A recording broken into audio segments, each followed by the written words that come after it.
we are Claire, Iru, and Jeannie from 1311. As we all know, Singapore and US have friendly ties, therefore they often conduct trade with one another.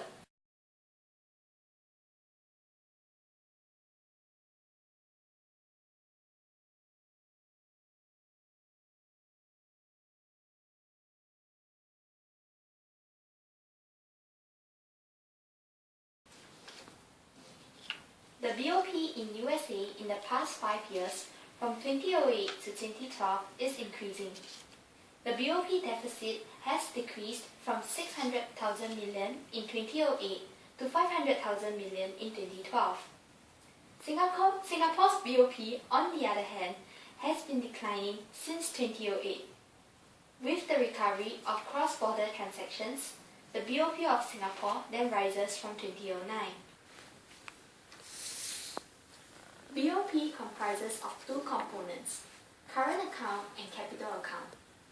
The current account records receipts from the exports of goods and services and payments made for the imports of goods and services during the current period. The capital records the flow of funds into the country and out of the country for investments and is associated with changes in ownership of assets. It can be categorized into short-term and long-term capital. Let us first talk more about the current account for both countries. The trend for current account for USA in 2013 is decreasing. The current account narrowed in the second quarter, helped by a pickup in exports and a bigger income surplus. The trade deficit in goods and services for USA accounts for most of the current account gap. The trade deficit narrowed from the second and third quarter. The current account includes certain large money flows in and out of the country. The US, once again, bought more goods and services from foreign countries. For Singapore, the current account shows a general decreasing trend from the year 2010 to the third quarter of year 2013. The most significant decrease occurs from the year 2010 to the year 2011. Now that we're done with the current account, let's move on to the capital account. The trend for the capital account in USA is increasing for 2012. However, in Singapore, the account balance has constant indication of an increase in assets throughout the few years, with the greatest increase occurring in the year 2011.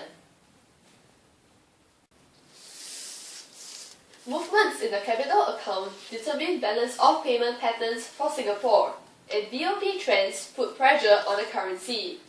There is a very close relationship between movements in capital flows and the bilateral exchange rate. Trends in the BOP are similar to those of the capital account, and hence relate to the exchange rate in the same way, which is expected since the capital account largely determines Singapore's BOP.